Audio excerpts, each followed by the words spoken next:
Salut tout le monde, bienvenue dans cette nouvelle vidéo où aujourd'hui on va être en compagnie de Gilles. Salut Gilles. Salut. Et on va vous parler d'un projet qui est en ce moment, qui est vraiment l'actualité, qui est le prochain jeu de Monolith qui s'appelle Champions of Rokugan.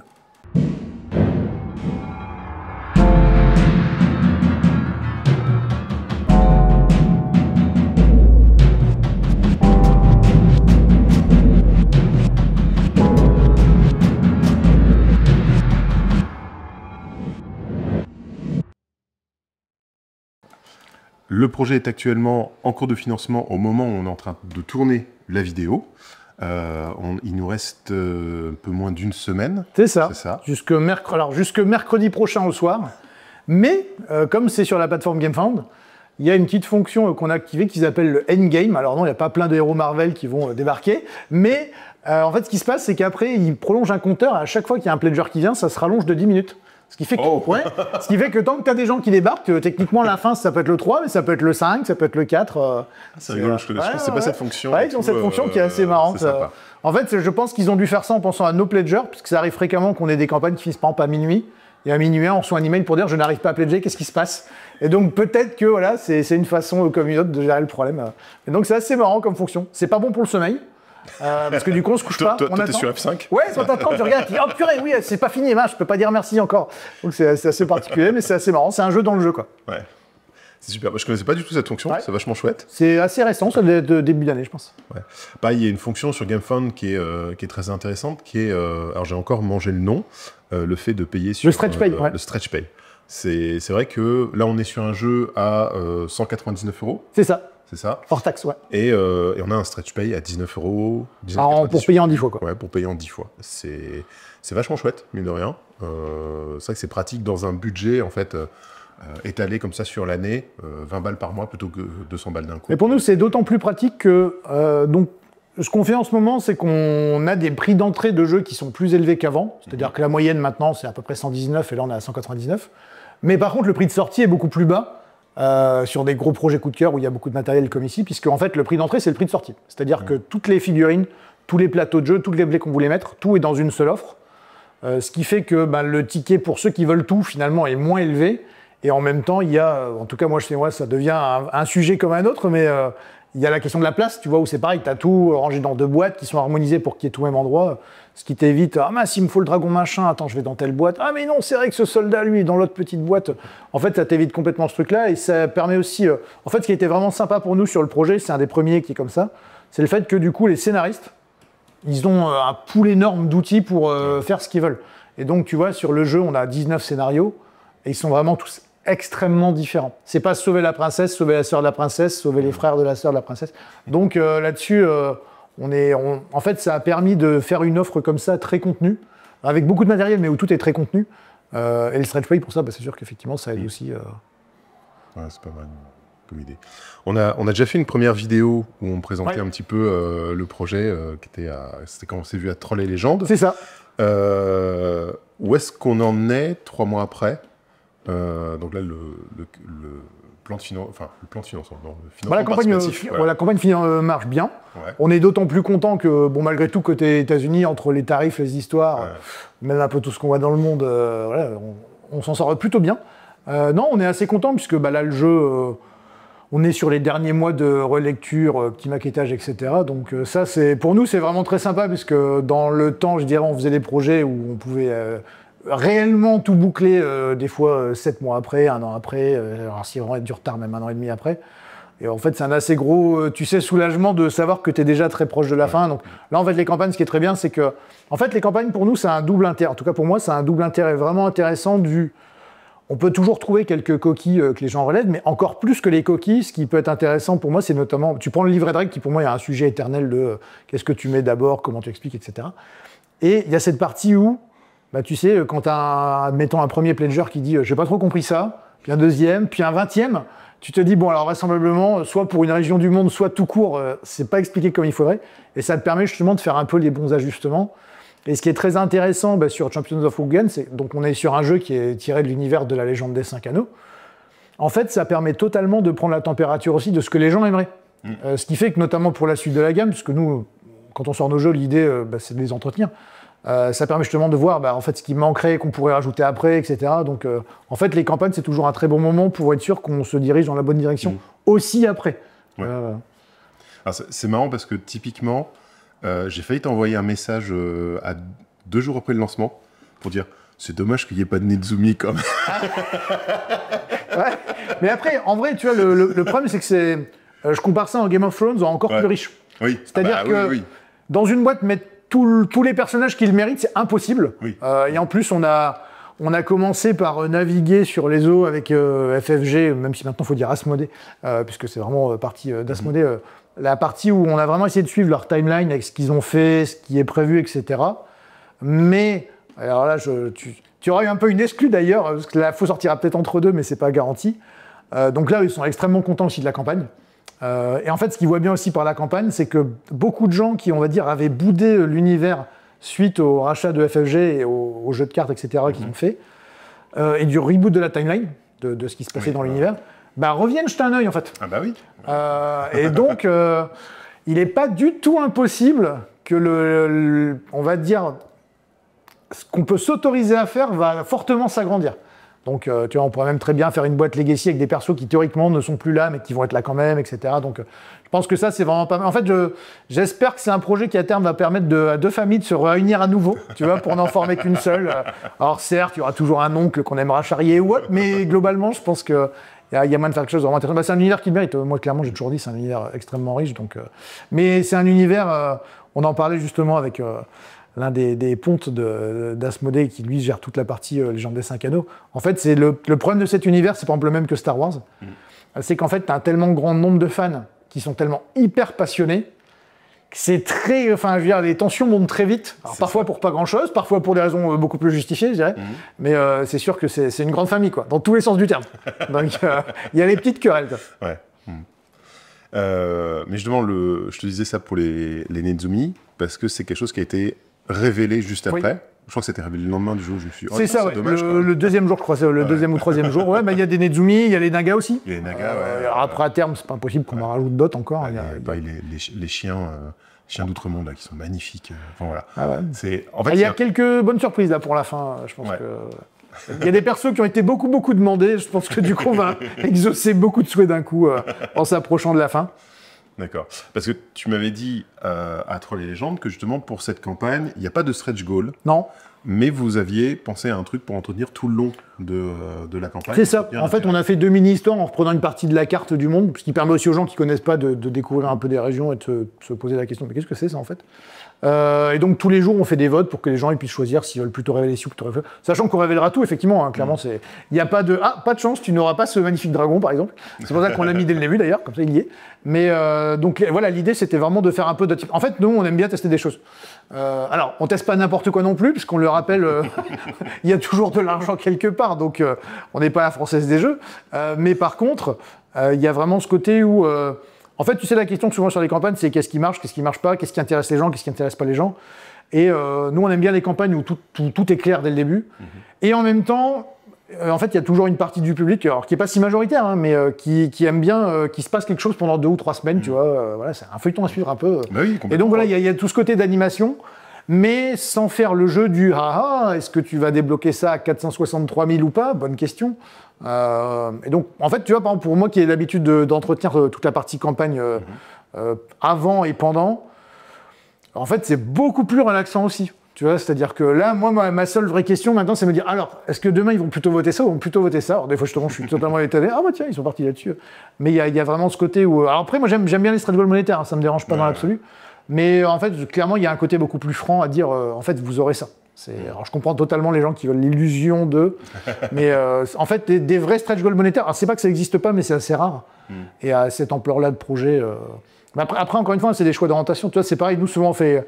Là, je regardais la campagne, parce qu'il y a pas mal de campagnes en même temps sur GameFound. Nous, la campagne, tu vois, par exemple, on met un seuil de financement à 200 000. Alors qui, de toute façon, je le dis également, n'est pas un seuil réel, au sens où forcément, plus tu fais de boîtes, plus tu vas payer de la production, machin, donc c'est pas forcément le vrai montant final. Mais la réalité, c'est que c'est important aussi que les gens se disent, un jeu comme ça coûte pas 25 000 € à faire. Mais l'inconvénient, tu vois, c'est qu'en termes d'algorithme ou de résultats, par exemple, tu vois, la campagne, là, elle marche vraiment très bien. peut-être qu'on est à 430% financé. Alors que si on avait mis 20 000, on pourrait 37 000 milliards de pourcents, tu vois, enfin, et ça joue dans l'esprit des gens. Mais en fait, je pense que le financement participatif, de façon générale, il ne faut pas prendre les gens pour des idiots. Alors par contre, il y a des gens qui des fois ne savent pas des choses, donc il faut leur expliquer. Ça, c'est totalement différent comme sujet, mais je pense que clairement, les gens, il faut les éduquer aussi là-dessus, y compris pour qu'ils puissent avoir une idée de... quand ils mettent leurs œufs dans un panier, est-ce qu'ils vont encore avoir leurs œufs à la fin ou est-ce qu'ils seront cassés ou pas, tu vois. Et je pense que ça fait partie de ces choses un peu à éduquer, y compris, parce que ça veut dire aussi, tu vois, la campagne, la réalité, c'est si en fin de campagne, on était à 340 000, on ne devrait pas faire la fête, tu vois, par exemple. Ouais. Mais c'est important que les gens puissent comprendre également ce genre de choses, parce qu'ils ne sont pas investisseurs, contrairement à ce qu'on dit hier, mais... faut par contre qu'ils aient toutes les données possibles au moment où ils font un achat comme ça. D'autant que commander, tu vois, c'est pas non plus des sommes. On n'est pas sur un party game à 13,50 €. Oui, c'est ça. Donc pour moi, il faut vraiment qu'on joue le plus de cartes qu'on peut. Alors il y a toujours une différence entre être honnête et être transparent. Moi, je suis très pour l'honnêteté et transparent. Je trouve que c'est plus dangereux. Déjà, le terme en lui-même est un peu péjoratif malgré tout. Pas grand monde qui a envie d'être transparent au sens propre. Mais il y a ce côté où, voilà, pour moi, c'est important qu'on puisse dire aux gens, qu'on puisse leur donner le maximum d'infos, que ce soit chez nous ou ailleurs. Hein. En fait, c'est toujours, tu sais. En fait, comme je dis, quand on explique quelque chose aux gens sur le secteur du jeu, c'est rare que ça s'arrête à une seule société. Ça te permet... D'ailleurs, on peut le voir par l'actualité. En fait, souvent, quelque chose que tu as vu à un endroit, tu te rends compte que c'est... Tu as des signes, tu sais, c'est un peu comme la météo. Généralement, quand tu as 3 gouttes, c'est qu'il va pleuvoir. Des fois, ça s'arrête là, mais pas toujours. Donc là, c'est vraiment un point où, voilà, nous, on est assez contents. Et donc, pour en revenir au début de ta question, que je n'ai pas oublié, non, moi, j'aime bien justement ce côté animation. En fait, je pense même la prochaine fois, on fera peut-être un truc encore qui va un peu plus loin. Je pense qu'il y a des choses vraiment intéressantes à faire et qui permettent d'impliquer les gens, mais tu vois, d'une façon où il n'y a pas d'enjeu à problème. Tu vois, de te dire, je sais que par exemple, des fois, tu as des campagnes où c'est « Ah, vous votez, ça va ressembler à ça ou à ça ». Et donc, c'est sûr que si tu es dans la majorité, tu es super content. Si tu es dans la minorité qui, des fois, il peut-être pas tant derrière, tu te dis « Ah, mais ça, c'était tellement bien, pourquoi vous le faites pas ?» Donc voilà, après, c'est des choix à faire. Mais c'est jamais trop facile. Tu vois, par exemple, dans le jeu, il y a certaines unités où on a, par exemple, je sais pas, 6 ou 8 figurines. Et moi, je sais qu'il y a des peintres qui aiment bien avoir 2 sculptures différentes, par exemple. Il n'y a pas de mal, hein, moi, je comprends très bien. Après, tu vois, par exemple, d'un coup, je dirais purement froid, en fait, si à la fin d'un projet, je fais 12 sculptures de plus, en fait, je préfère faire 12 nouvelles unités. Oui. Plutôt que 12 fois la même, mais il a un bras en l'air au lieu de l'avoir derrière, tu vois. Enfin, après, c'est des choix, voilà, tu vois. Mais de toute façon, c'est des architectures, les campagnes, c'est très difficile de faire plaisir à tout le monde. Légende des 5 anneaux, d'ailleurs, c'était un truc, moi, j'ai fait le deuil très tôt de, voilà, est-ce que tu pourras faire quelque chose qui plaira à tout. Mais après, comme je te dis, c'est intéressant parce que il n'est pas du tout exclu qu'on fasse pas d'autres jeux. Ou des jeux sous autre forme d'ailleurs, sur l'univers de la légende des 5 anneaux, et c'est très bien de prendre la température, tu vois, de ce qui intéresse ou pas les gens. C'est un univers à débat. Tu lances un appât, tu peux revenir 3 heures après, mais non, mais tu te rends compte que les crabes, quand même, en fait, ils tiennent le mur, tu peux pas dire que... C'est ça qui est vraiment génial, quoi. Ça oui, si ça concerne les crabes, c'est qu'ils ont forcément raison, de toute façon. C'est ça. En tout cas, disons que si les gens peuvent encore débattre, c'est parce qu'il y a les crabes qui tamponnent entre eux. Merci les crabes. Il faut dire. Est-ce que tu peux faire un petit tour de l'univers? Qu'est-ce que c'est Rokugan pour ceux qui n'en ont jamais entendu parler, et pourquoi pledger le jeu Champion of Rokugan? Ouais. Alors l'univers de Rokugan pour moi c'est Game of Thrones avant l'heure en mieux. Avant l'heure. Mais j'ai fait des petites recherches parce qu'on s'est posé la question. Ouais. Figure-toi que la Légende des 5 Anneaux, ça sort en 91. Ouais. Et le premier bouquin Game of Thrones, il sort à la fin de l'année 91. Ouais, mais donc, je pense qu'il n'y a pas eu le temps pour copier. Ça dépend. Si tu étais dans le même restaurant, la même suite d'hôtel, on ne sait pas, tu vois. Non, mais en tout cas, c'est marrant qu'effectivement, ça a été assez proche. Il y a une convergence, Mais donc, effectivement, c'est tout un univers où tu as des êtres célestes qui tombent sur Terre. Alors, la Terre, en l'occurrence, la partie de la Terre qui nous intéresse, nous, c'est Rokugan. Il y a une certaine dispute. L'un d'entre eux est banni, excommunié, et crée toute une zone qu'on appelle l'Outre-Monde. Qui en fait est toute une zone ténébreuse où il y a des démons, il y a des créatures bizarres et les gens qui y restent trop longtemps ont tendance malgré eux à partir un petit peu en vrille. Et donc il y a un énorme mur pour les défendre. Et en fait chacun de ces êtres célestes autres a créé un clan majeur, toute une famille. Et donc il y a 7 clans au départ de la légende des 5 anneaux. Après c'est un peu Dallas, il y a quelques mouvements. Et donc en fait chacun de ces clans a, je dirais, un certain stéréotype de ce qui est important pour lui, à quoi il ressemble, quelles sont ses valeurs. Au sein de l'Empire, puisque l'Empire est dirigé, lui, par une famille qu'on pourrait appeler neutre, les Antei. Et donc chacune de ces familles, de ces clans, il y a ses propres devoirs. Par exemple, les crabes dont on parle en rigolant, il y a une énorme muraille qui sépare le monde de Rokugan de l'outre-monde. Et le rôle des crabes, c'est de surveiller cette muraille et de s'aventurer aussi de l'autre côté. Un truc où tout le monde n'a pas forcément envie. Et en fait, donc chacun des clans a un rôle très précis avec ses petits secrets, ses petites histoires, ses petits déchirements. Et donc c'est un univers qui est à la fois très héroïque, parce que le combat est omniprésent, hein, c'est des clans de samouraïs, c'est pas juste des clans de potiers. Même s'il y a des potiers samouraïs, attention, il faut se méfier des potiers dans ce jeu. Hein, il y a beaucoup de ninjas ou d'assassins, tout à fait, il faut faire très attention. Il y a beaucoup de politique, mais alors je dirais de la politique pas chiante, notamment parce que c'est aussi un univers de façade, hein, en termes d'honneur, etc. Généralement, il y a toujours beaucoup de couteaux qui traînent derrière le dos. Et il y a aussi beaucoup de magie. C'est un univers, justement, les 5 anneaux, donc c'est les 5 éléments qui régissent l'univers et les éléments qui la composent. Et donc c'est vraiment un mix de grosse fantaisie, je dirais, avec du samouraï, un petit peu de vision à l'européenne, c'est pas purement asiatique en termes d'inspiration, très clairement. Donc en fait, pour moi, il y a vraiment un mélange de plein de trucs qui accrochent vraiment. Et ce qui est génial, en fait, c'est d'avoir un univers qui a été développé pendant 30 ans, et où en fait c'est d'une richesse. En fait, il n'y a pas beaucoup d'univers aussi riches que ça, tellement il y a de choses, quoi. Tu le vois. Moi, tu vois, j'ai commencé avec le premier jeu de rôle et le premier jeu de cartes, donc je pense que je connais plutôt très bien. Mais je vois bien que si on allait faire un question pour un champion, il y a des mecs qui me ruinent complet, tellement il y a de trucs. Parce qu'il y a plusieurs périodes, il y a des événements. Mais ce qui est intéressant, c'est que c'est un univers super riche, mais super accessible. Ouais. Tu vois, c'est pas, tu peux très facilement rentrer dedans et découvrir les choses au fur et à mesure, quoi. Et être tu peux même être un peu outré, d'ailleurs, tel la porte, parce que. Voilà, tu peux découvrir des choses sur ton clan en disant quoi, mais non, je savais, mais nous on a fait ça, mais c'est pas possible, on est gentils. Effectivement, il y a jamais un crabe ne serait perverti par l'outre-monde. Mais non, mais c'est impossible, interdit par les conventions de Genève. Donc moi c'est pour ça que j'adore cet univers et en fait il te permet d'aller absolument partout. Et donc je dis c'est un petit côté Game of Thrones, mais alors pour le coup en beaucoup plus fantasy, il y a beaucoup plus de combats, il y a un peu moins l'aspect politique, mais alors le reste est vraiment extrêmement développé. Et en plus de ces clans, donc dans chaque clan, tu as des familles, tu as aussi des clans mineurs, enfin il y a pas mal de mouvements qui se font au fur et à mesure de l'évolution. Je dirais c'est un peu comme Star Wars 1 à 12, tu vois, mais pensé plus ou moins dès le début pour aller jusque 12. Ouais. Donc ça donne des choses assez intéressantes. Cohérent, tu veux dire? Alors oui et non, parce que au tout début, sur la période du premier éditeur, donc AEG, sur le jeu de cartes notamment, en fait les résultats de tournois influençaient l'univers réel, ce qui était super génial, mais... je dirais, si tes joueurs étaient un peu taquins, tu pouvais te retrouver avec des évolutions qui étaient un peu what the fuck, pour dire ça clairement. Donc moi, c'est vraiment l'univers que j'adore, et donc c'est ça qu'on voulait proposer aussi avec Champions of Rokugan. C'est, je dirais, pour moi, c'est une très bonne porte d'entrée ou une très bonne porte de retour pour redécouvrir cet univers, un peu tous les composants qu'il y a dedans, et qui après, dans le temps, nous amèneront certainement à plein d'endroits différents, parce que, comme je l'ai dit, on fait rarement un jeu pour juste le faire celui-là. Oui. Donc il va y avoir pas mal de choses de prévues dans cet univers-là. Super. Au niveau du jeu, de la boîte et du matériel, qu'est-ce que tu peux nous dire? Qu'est-ce que c'est comme type de jeu? Alors, c'est ce qu'on pourrait appeler un jeu à scénario.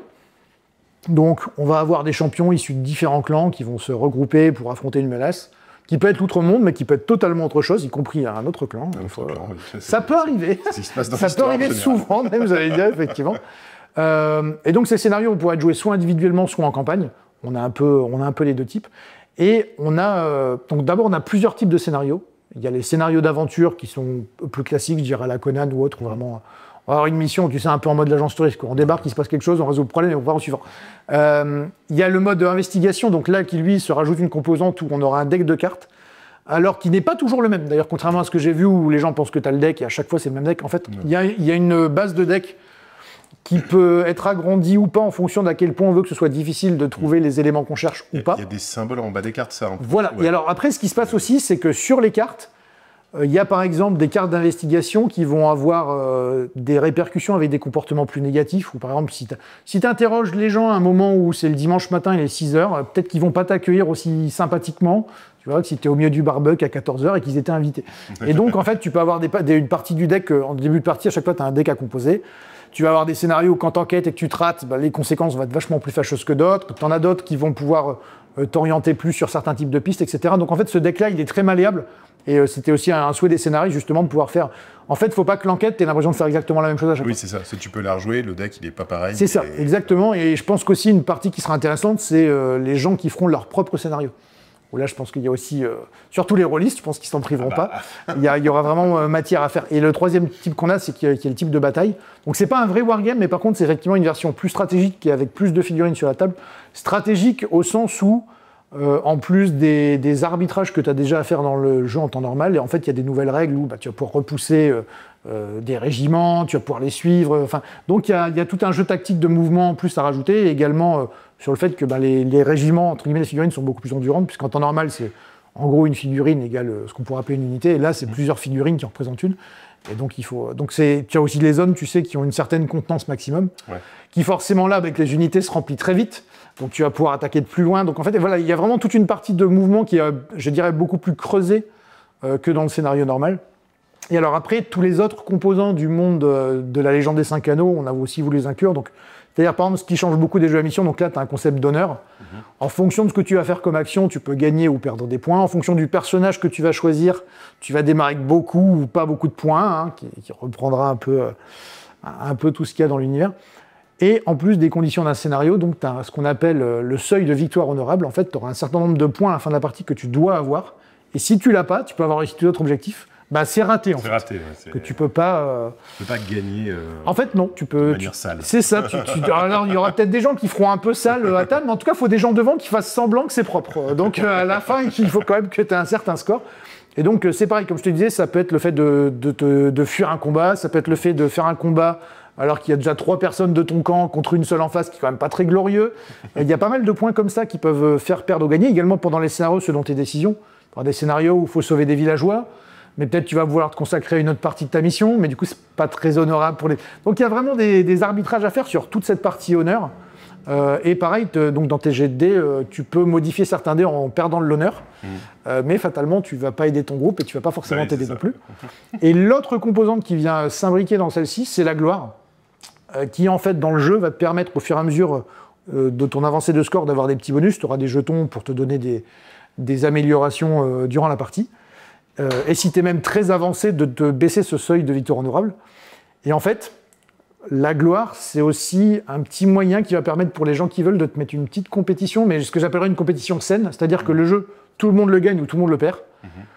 Et on a mis donc ce qu'on appelle des objectifs de clan, c'est-à-dire que, tout comme tu l'aurais dans le jeu de rôle, tout le monde tient ensemble, mais chacun essaie un peu de tirer la couverture à soi, et donc tu vas avoir pas mal d'objectifs qui peuvent aller de éliminer des ennemis, réussir certaines investigations, ou avoir plus d'honneur que le clan que tu détestes. Tu vois, il y a pas mal de choses comme ça, aider quelqu'un en étant dans la zone à côté. Enfin, en fonction des clans, les objectifs sont pas les mêmes, et chaque clan d'ailleurs a plusieurs objectifs qui lui sont propres. Et donc il y a tout ça qui vient se rajouter au fait que le plateau, c'est pas juste se déplacer et taper des gens. T'as pas mal de petits choix à faire, donc pareil, les objectifs de clan. Certains seront visibles dès le début parce que tu vas devoir les annoncer, d'autres c'est caché et tu les joues en fin de partie, d'autres... Voilà, exactement, et en sachant que c'est pareil pour cette composante-là, en fait, les objectifs de clan, c'est toi qui vas définir jusqu'à combien tu veux en avoir, parce que tu peux en piocher et en garder pendant la partie, mais tous ceux que tu remplis pas, tu perds les points. Donc, tu vois, il y a ce petit scoring de gloire en plus des bonus qui se fait, qui permet à la partie en fait, de pouvoir avoir aussi bien les gens qui veulent jouer tranquillement que des gens qui veulent se mettre un petit défi, de je vais essayer de monter à 15 de gloire, etc. Donc, il y a toute cette composante-là qui est assez sympa, et après, les scénarios ont aussi plusieurs modes de difficulté, ce qui fait que tu peux également totalement adapter à la table avec laquelle tu joues, quoi. Et en sachant que là, pour le coup, les scénarios, il y a souvent vraiment un gros écart entre le facile et le difficile. Ah ouais. Ouais. Et comme le jeu a un nombre de tours qui généralement est assez court, si tu te promènes, tu vas te perdre. Ouais. Donc, ça rappelle les scénarios de Conan, justement, qui sont assez... millimétrés. Millimétrés, c'est ça. C'est, si tu pars aller fouiller le coffre, t'es pas en train de faire le scénar, donc prends pas plus de 2 tours pour le faire, parce que sinon c'est sûr, c'est perdu, quoi. Bah c'est pour ça, c'est un jeu qui là-dessus est clairement coopératif, et l'un des intérêts aussi, en ajoutant la gloire, en dehors du fait que c'est vraiment propre à l'univers, c'était l'aspect où on voulait éviter le joueur alpha. Et en fait, quand toi-même tu as des choses à faire de ton côté, ça devient beaucoup plus difficile à regarder. Non, mais va par là, c'est vachement mieux, tu verras. Ouais, ça a l'air mieux, mais j'irai pas quand même. Donc, il y a cet aspect-là qui est sympa, et ça permet aussi... en fait, ça rajoute pas mal de rejouabilité au jeu, puisque le même scénario, quand bien même tu voudrais faire à peu près le même découpage d'action, fait qu'en fonction des objectifs que tu as, etc., tu vas pas du tout le jouer de la même façon. Et alors, je parle même pas du roleplay pour les gens qui connaissent un peu l'univers, où là, en fonction des clans à table, il va se passer des choses. Tu vois, c'est clairement... tu as cet aspect-là de certains jeux d'ambiance. Et après, en termes, je dirais, de calcul plus froid, donc il y a les 7 clans qui sont présents, plus ce qu'on appelle nous les non-alignés, qui rejoignent un peu aussi bien les gens qui sont des Ronins, que par exemple des gens qui sont des clans encore un peu petits et qui vont grandir plus tard. Il y a les Nagas également, bon, il y a les Nezumi, il y a à peu près 160, je crois que c'est 165 figurines en tout. C'est pas mal. C'est plutôt correct, oui. Bon. Surtout que c'est pas forcément 20 fois la même. Oui. Tu vois, il y a vraiment pas mal de choix. Et les plateaux jeux, donc on a 6 plateaux de jeux complets, plus 4 demi-plateaux qui se rajoutent sur certaines missions en fonction.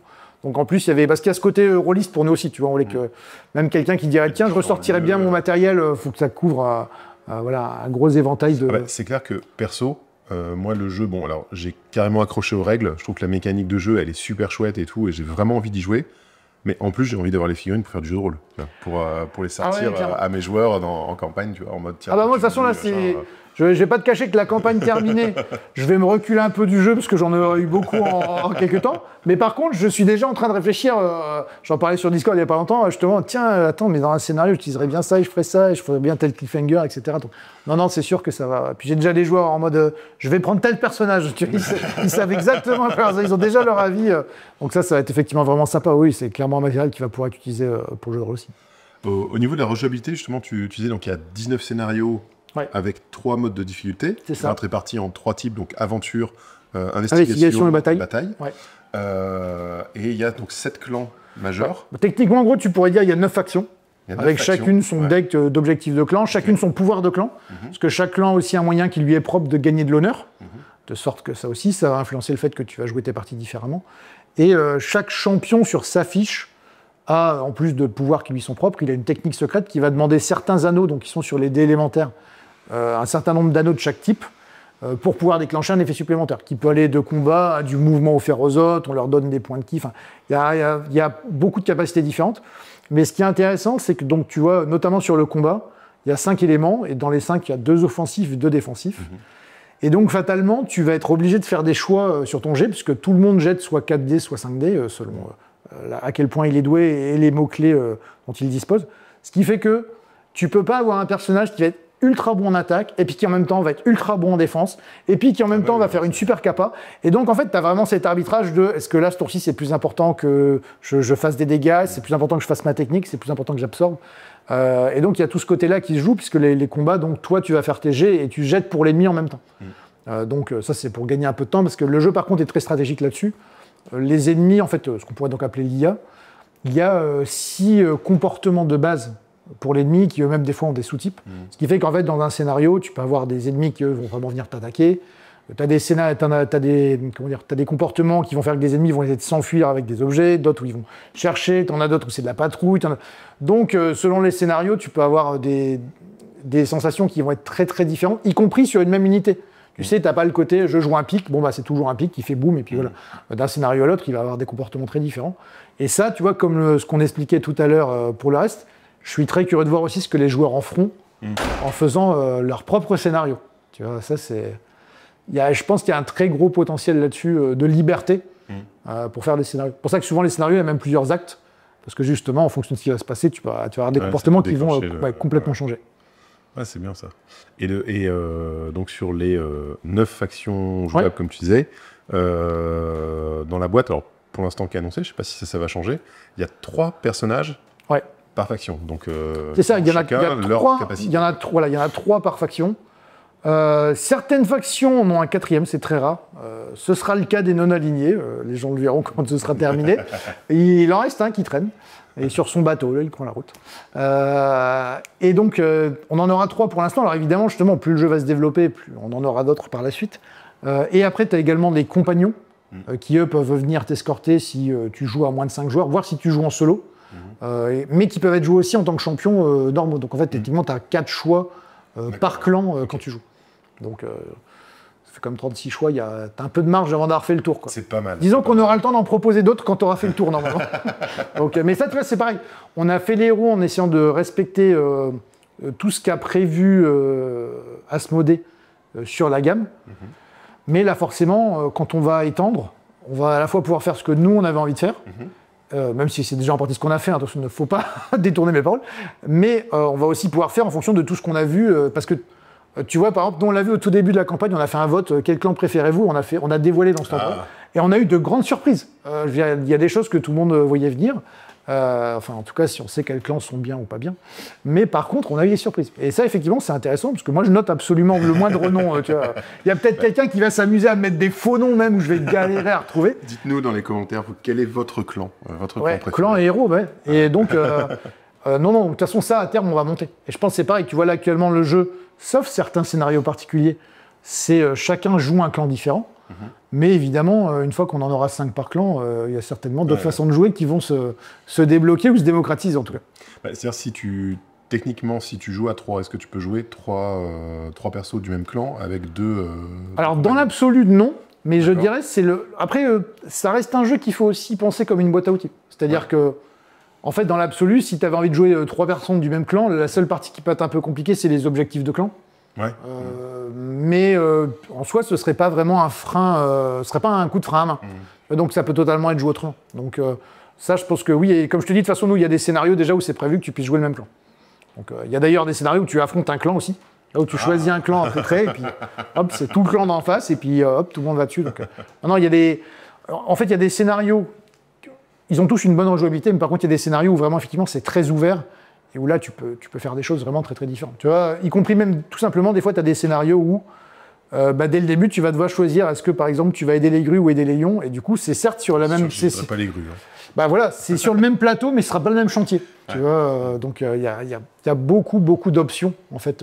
C'est ça qui va être intéressant, de voir à quel point les gens vont pouvoir aller dans tous les sens avec ça, quoi. Ok, bah bien, on a fait un beau tour là du projet. Si je suis un backer hésitant, qu'est-ce que tu pourrais me dire pour me convaincre? J'ai vu le jeu, je suis pas forcément acquis aux 5 anneaux. J'hésite. Moi, je dirais que c'est un jeu qui a l'avantage d'avoir vraiment ses particularités. C'est-à-dire que, en tout cas, moi, je connais personne qui a testé le jeu. Donc là, je parle pas de regarder la campagne, je parle de le tester. Je connais personne qui a testé le jeu qui a dit c'est exactement tel jeu. Ah oui, non, il est... Voilà. Il est très différent, il a sa particularité, il est très ancré dans l'univers, mais le fait de ne pas connaître l'univers n'est absolument pas un problème. D'autant que pareil, dans les règles, on développe le début, etc. Et en ligne, il y a vraiment de quoi chercher. Mais en fait, voilà, moi, ce que je trouve intéressant, c'est le côté où je retrouve des éléments qui ne sont pas typiques des jeux à scénario. Je retrouve des éléments typiques des jeux de scénario. Et moi, j'aime vraiment cet équilibre qui, en réalité, des fois, fait un peu peur sur le papier. Mais comme je te dis, tu vois, par exemple, Cannes, en tout, on a un peu plus de 400 personnes différentes qui ont testé le jeu sur les 5 jours. Alors, il y a certainement des gens qui n'ont pas apprécié, qui ne sont pas venus le dire, mais globalement, les retours sont très unanimes. On a eu beaucoup de retours, là, pour le coup. Et ou de gens qui connaissaient bien, ou de gens qui ne connaissaient pas, puisque, comme tu te doutes, si tu vas à Cannes et que tu as une table de 5, tu as un genre « Ah, moi, je connais, viens !» Et tu as 2-3 personnes qui ne savent pas ce qu'elles font là, mais elles vont jouer. Et puis, à la fin, en fait, elles sont conquises. Il y a vraiment, en fait, un peu de tout. Et il y a vraiment ce côté où tu as un mélange, comme je te dis. En fait, tu as un même jeu.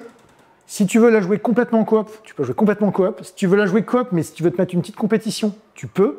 Si tu veux jouer le roleplay à table, non, je peux pas t'aider parce que t'es tel clan, il va falloir que je fasse tout. En fait, le jeu devient vraiment ce que tu veux en faire. Et donc, sur cet aspect-là, je trouve qu'il ressemble encore plus à la légende des 5 anneaux, où, selon les gens, c'est un univers qui pourrait se sentir très différent. Donc moi, je trouve que là-dessus, sur la mécanique, il est vraiment intéressant aussi. Tu vois, le système des dés, de dehors, ça peut paraître simple. Et pareil, quand tu le joues, tu te rends compte qu'il y a beaucoup de choix à faire. Et en fait, c'est surtout, tu as beaucoup de choix immédiats sur, par exemple, ton lancer de dés, ou si tu les calcules mal, ça peut avoir une influence après. Ah bah oui. Tu vois, et après, c'est plein de petits... En fait, c'est aussi plein de bonnes petites idées qui n'ont pas l'air énormes comme ça, mais par exemple, dans le jeu, tu as un certain nombre de points d'action par tour, mais jusqu'à une certaine limite, tu peux les stocker. Et il y a beaucoup de jeux où tu attends ton tour de jeu, tu te rends compte que ce tour-ci, tu n'as pas grand-chose à faire, et en fait, tu fais rien. Et au tour d'après, tu ne feras pas plus de choses. Que là, tu as le côté où des fois, tu es frustré de ne pas faire quelque chose, mais tu sais très bien qu'au tour d'après, tu vas te venger. Et donc, tu vois, par exemple, ça, c'est un côté vraiment, moi, je trouve très... En fait, quand je regarde les parties, parce que par exemple, à Cannes, moi, j'ai eu la chance de beaucoup regarder les gens jouer sans faire les démos. J'ai pas trop vu de gens en cours de partie commencer, tu vois, à devoir aller sur le téléphone ou machin, ou papoter, ou dire oh putain quand c'est fini. T'as pas trop ça, parce qu'effectivement t'as toujours quelque chose à faire ou à réfléchir. Donc je trouve que là-dessus, le jeu se démarque vraiment pas mal de beaucoup de jeux du genre, tout en étant vraiment dans l'univers. Et après, moi par exemple c'est un truc auquel moi je suis très sensible, mais en termes de matériel, voilà, le jeu c'est un régal aussi. Il est vraiment très très joli. Il est super beau, là, les figurines sont magnifiques. Enfin, puis en plus, bon, là, on a un modèle qui est entièrement peint. Ouais. Est-ce que tu peux nous parler peut-être de l'équipe de conception? Oui, d'abord on a la bande des deux Olivier. On a Olivier Thiel et Olivier Boucher. On a Irek Zielinski. On a Grégory Clavillier aussi, qui ont fait beaucoup de sculptures pour le jeu. En illustrateur, on a Mauro Dalbo, qui est l'un des illustrateurs historiques chez FFG. Ça va faire presque maintenant, bientôt, je crois, 8 ou 9 ans qu'il fait des illustrations pour sur l'univers. Et il continue. Ouais. On a Pascal Kido, Joël Holzman, Johan Baudin aussi, qui a fait des illustrations pour le jeu. On a eu vraiment une bonne team là-dessus. On a Alexis Akadou qui a fait les plateaux de jeu aussi, qui d'habitude fait des plateaux pour nous sur Mythic Battle X7 par exemple et sur d'autres jeux également. Donc on a une bonne équipe, on a vraiment une bonne équipe artistique et surtout qui a vraiment très très bien bossé. Alors, vraiment là-dessus je peux pas. Des fois tu peux avoir des petits couacs ou quoi. Le résultat est superbe. Hein, ah ouais, moi je suis très content. Clairement. Et au niveau des illustrations, justement, tu dis donc vous avez un illustrateur historique de la gamme.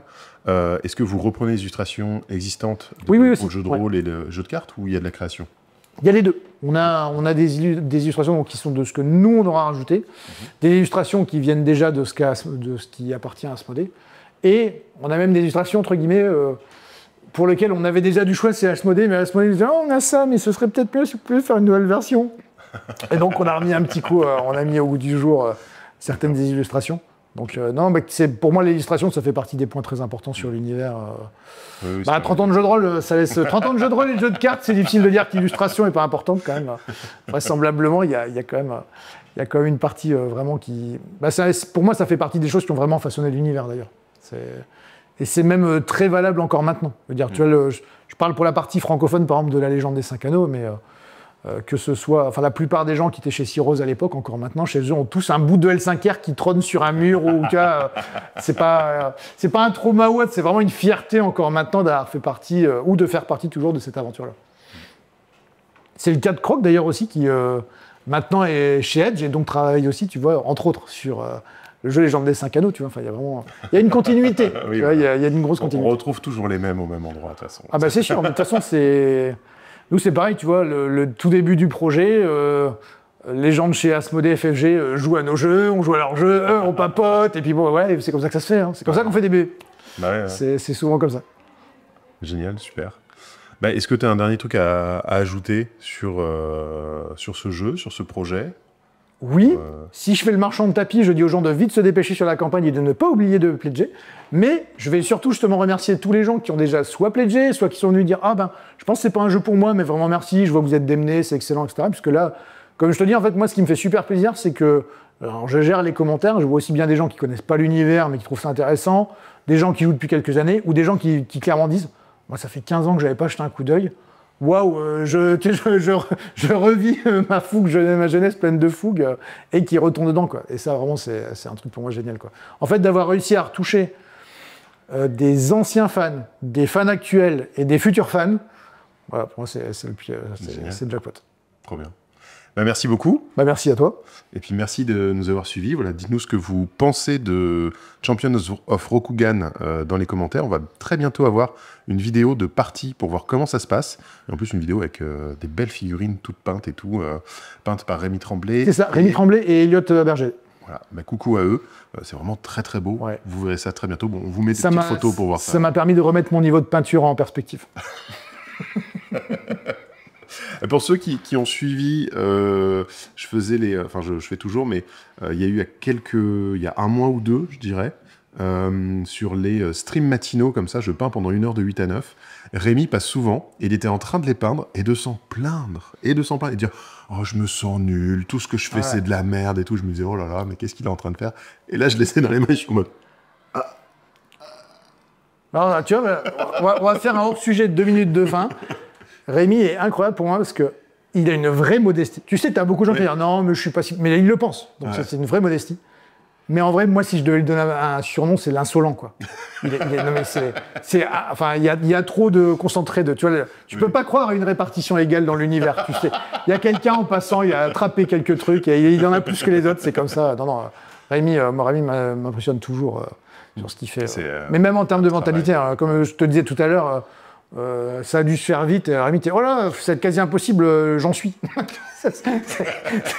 Voilà, c'est même pas beaucoup comme ça, il est vraiment incroyable. Et puis c'est un régal de travailler avec. Donc, si vous avez des figurines à faire peindre, voilà, profitez-en. Il n'aura sans doute pas le temps. Ouais.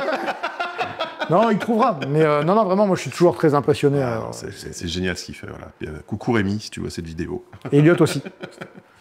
Ce sera Elliot qui aura peint ton beau crabe d'ailleurs, si tu joues. Ah, super. Parce que je regardais, j'avoue que il y a des belles techniques de peinture dessus. Je vais essayer de m'en souvenir pour peindre le mien après. Bah merci beaucoup.